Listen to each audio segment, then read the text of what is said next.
Hello everyone, I hope everyone's enjoying being back at OGN. It's been quite a few, I missed last year, so it's been quite a few years since I've last been to OGN, and I do apologise in advance. You've only got me for 15 minutes, and basically blame Ollie if I'm rubbish, hopefully, but it's a big honour to be back at OGN and being on stage as well. So I'm going to talk about .NET and modern .NET development, because I think outside the .NET bubble, there's a misconception of people thinking of .NET as how .NET used to be maybe 10 years ago, and it's changed completely. So kind of this talk is more like to raise awareness a bit, but what I wouldn't mind getting is a bit of audience participation. And because I've been to OGN before, I've got a vague idea of the technology demographic at OGN, but if it's okay with everyone, can I have a show of hands if you're a developer, any form of developer? For the benefit of the recording, lots and lots of hands went up, so lots of developers, which is good to see. And okay, so can I have a show of hands if you're a .NET developer? So, 20 years ago. Yeah. Not now. So, for the benefit of the recording, not many hands went up, which is kind of what I expected, to be honest.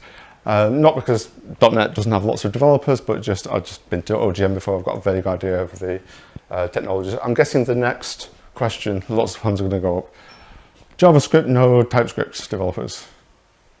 Oh, I was surprised. I thought more hands would. There was a few hands, but I thought more hands would go up. PHP, a few hands, a few embarrassed hands there.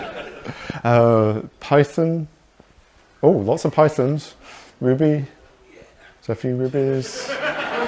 C++. Oh, someone at the back. COBOL. Oh, in my head, someone at the back was going to put their hand up, and I was going to, disappointed, no COBOL hands. Okay, last question then, and this is for everyone. When you think of .NET, if you think of Windows only, monolithic, closed source, slow, enterprisey, corporate, not very good for startups, can you put your hand up? So, quite a few hands, that's good. Well, no, it's not good actually, because from a selfish point of view, it's good, because it means that hopefully this talk's of value, and hopefully at the end, not many hands will go up. We'll see. So, a quick introduction to myself before I start talking about .NET. I was mentioned in the intro by Lauren. I'm a consultant working for my own company, Everstack. So I focus on .NET and Azure, and I'm basically just going to different companies, helping them with the architecture, doing software development, and just mentoring the teams where required, that kind of thing. And my company's Everstack. It's just a limited company I put all my work through. I also host a podcast, the Unhandle the Exception podcast. Now, I'm a .NET developer, so it's a bit more wow, that's bright. A bit more biased towards .NET. But it's not just .NET. I've kind of had episodes on like Git, Docker, Kubernetes, Vim, so it's really not just .NET. And it's available on all major podcast apps too. I also host .NET Oxford, which has been going for about 6 years now. It's a .NET user group in Oxford. Who said naming things was hard? It didn't take us long to get to that one. We've been going for about 6 years, having monthly meetups, in person up until lockdown. Then we did Zoom once a month, and then we're just starting to get back to in person, so we're mixing it up a bit, some virtual, some in person. I also, so this is a New Year's resolution. I've only just started it. I decided that, let's start a YouTube channel for some reason. And so this is where the podcast is me talking to guests for about an hour. This is me doing like 15-minute grok talks. So like Git under the hood, and a few .NET things, and it's an experiment. I'm quite enjoying editing. It's quite fun. And outside of work, I'm married to the lovely Anna, and I've got 2 amazing boys, Jack and Mason, who have way too much energy. They are absolutely exhausting, but definitely worth it. And as of last year, we got a new family member who, and he's actually a bit bigger now, but in true Oxford Geek Night style, we called him Scratch after the programming language. And he lives by his name, so.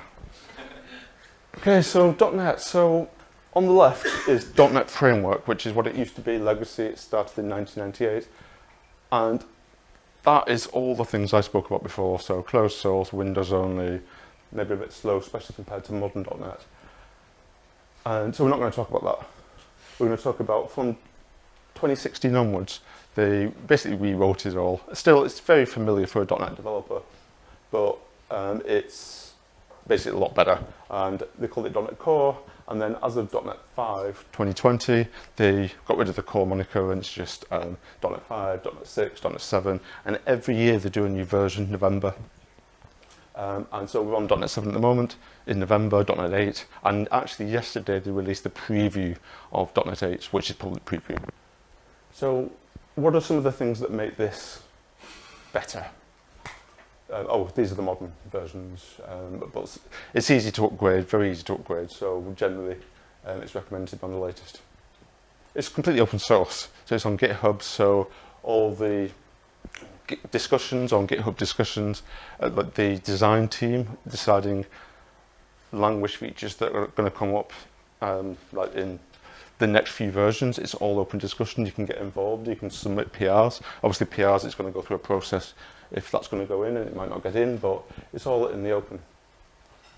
It's cross-platform, so I'm a big fan of Kubernetes, and so I run all my .NET stuff in Kubernetes clusters or Linux containers.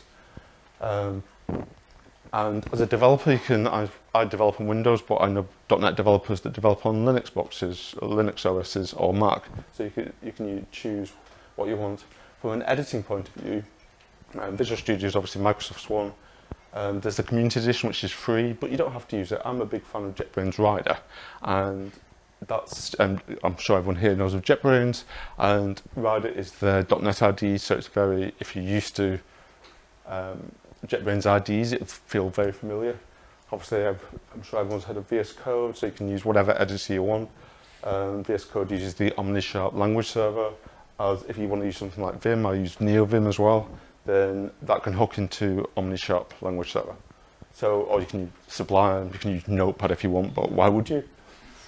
Another thing I really like about .NET is you can build anything you want. So it's not just for one thing. So you can build, there's something fairly new called .NET MAUI, and MAUI is multi-application UI. And you can build cross-platform, so Windows, Linux, Mac, and desktop applications.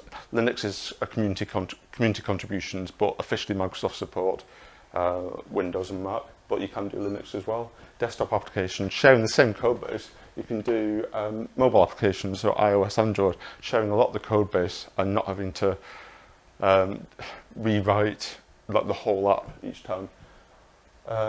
Web applications, so you can do like websites or web apps, so SPA applications if you're used to Angular, Vue, React, that kind of thing. With Blazor, Blazor WASM, WebAssembly, you can do run .NET in the browser, and that's just like the same kind of paradigms used to with SPA applications.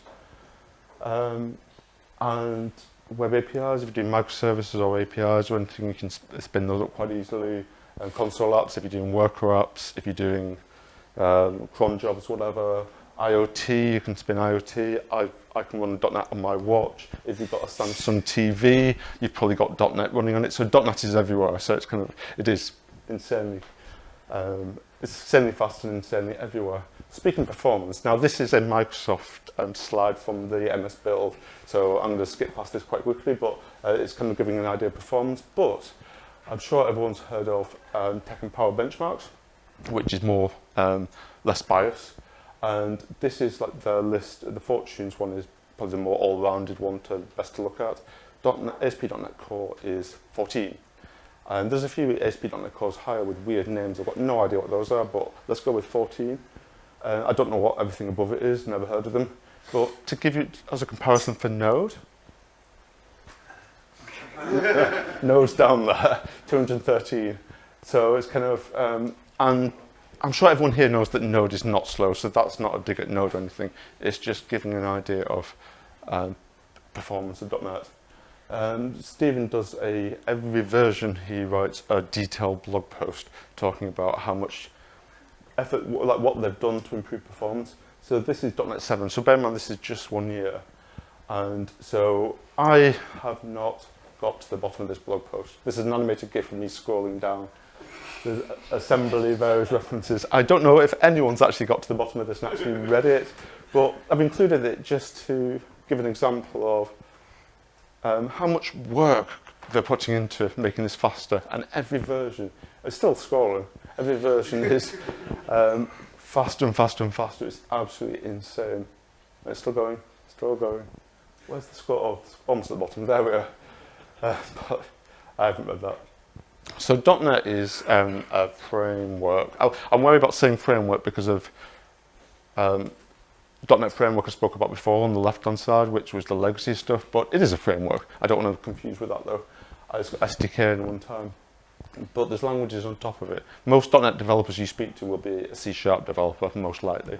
F# is the functional programming language. A much smaller subset of .NET developers, but it's a very highly regarded language, very functional. It adheres to all the functional paradigms.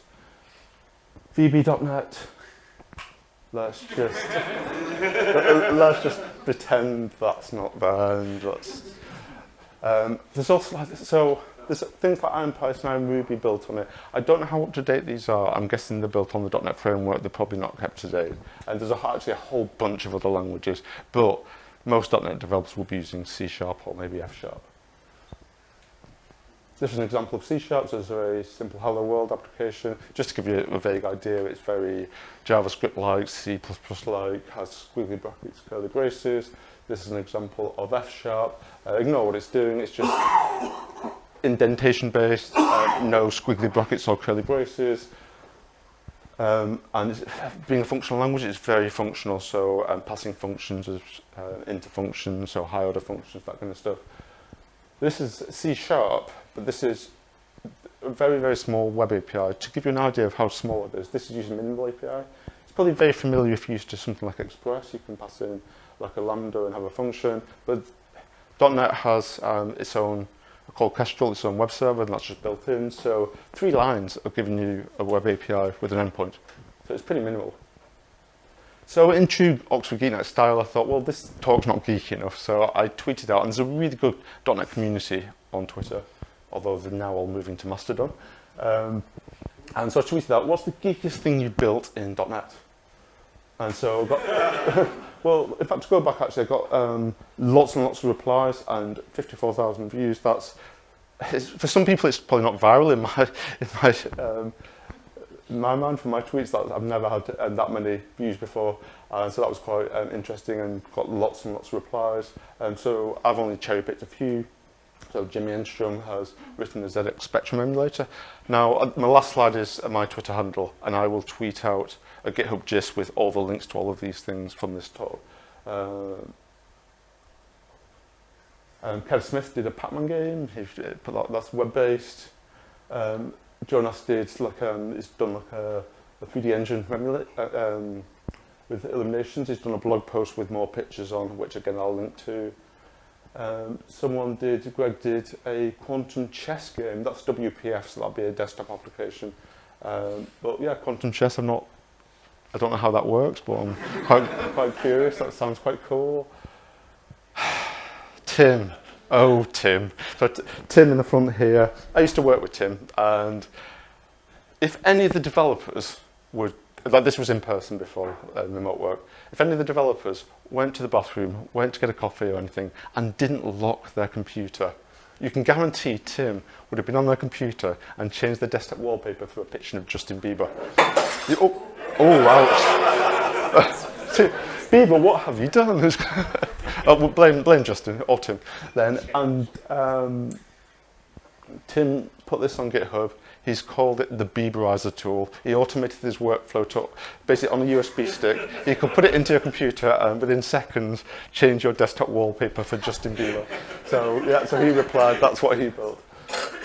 Less exciting, for the .NET Oxford I wrote a prize draw up that integrates with Zoom, Meetup, QR codes and stuff, so that was in .NET. And just as I mentioned, .NET Oxford, if this talk has piqued your interest, we do have monthly meetups, so that's probably worth checking out. And also, like I mentioned, like people's side projects and stuff, but obviously there's big applications. I've worked on projects which are like big microservice architectures using .NET, running it all in Kubernetes. So it's it's a really good language and platform. And last slide, I promised my Twitter handle, which is where I will tweet out all the links. And yeah, so I think I'm just about out of time, but thank you everyone for listening.